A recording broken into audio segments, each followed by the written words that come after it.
പക്ഷെ ഒരു ലിബറലിനെ സംബന്ധിച്ചിടത്തോളം, ലിബറൽ കൾച്ചറിൽ ജീവിക്കുന്ന ഒരു കുട്ടിയെ സംബന്ധിച്ചിടത്തോളം അവന് കിട്ടുന്ന ഒരു ഡെഫിനിഷനാണ് താങ്കൾ നേരത്തെ പറഞ്ഞത്, എൻ്റെ സ്വാതന്ത്ര്യം നിന്റെ മൂക്കിൻ തുമ്പ് വരെ. എന്ന് വെച്ചാൽ നിന്റെ മൂക്കിൽ തട്ടുമ്പോൾ നീ ഇടപെട്ടോളൂ, അതുവരെ അതിന്റെ അതിർത്തിയാണ്.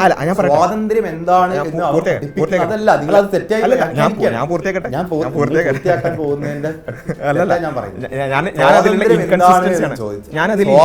എന്നതിന്റെ ഡെഫിനിഷൻ അല്ല എന്ത് ഒരാളുടെ മുക്കിൻ തുമ്പത്ത് അവസാനിക്കുന്നതാണ് അതിന്റെ ഡെഫിനിഷൻ അല്ല, അത് അതിന്റെ അതിർത്തിയാണ്.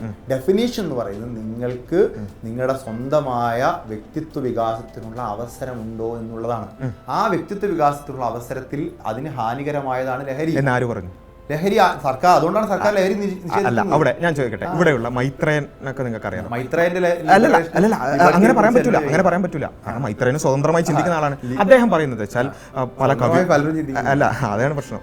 അങ്ങനെ ചിന്തിക്കുന്നതിന് ഒരു അതിരും ഇല്ലാതാവുന്നുള്ളതാണ് പ്രശ്നം. അപ്പോൾ മൈത്രേനെ പോലുള്ള ആളുകൾ, പല ആളുകളും പറയുന്നത് വെച്ചാൽ അദ്ദേഹത്തിന്റെ സ്വതന്ത്ര ചിന്ത വളർത്തിയില്ലായിരുന്നുവെങ്കിൽ അതുവരെ ഉണ്ടായിരുന്ന ജൂതമതവും ക്രിസ്തുമതവും ഇവിടെ ഉണ്ടാവുള്ളൂ. അല്ല, ഞാൻ സ്വന്തമായി ചിന്തിച്ചുകൊണ്ടാണല്ലോ അദ്ദേഹത്തിന്. അത് താങ്കളുടെ വ്യൂ പോയിന്റ് ആണ്, അതിനോട് ഞാൻ പറയാം. പക്ഷേ ഞാൻ ചോദിക്കുന്നത്, ഇവിടെയുള്ള മൈത്രേനെ പോലെയുള്ള പല ബുദ്ധിജീവികളായ അവർ പറയുന്നത് വെച്ചാൽ ഈവൻ ശാസ്ത്രജ്ഞന്മാരും കവിയത്രിമാരും അവരൊക്കെ ഈ ലഹരി ഉപയോഗിക്കുന്നതുകൊണ്ടാണ് അവർക്ക് ക്രിയേറ്റിവിറ്റി വരുന്നത്.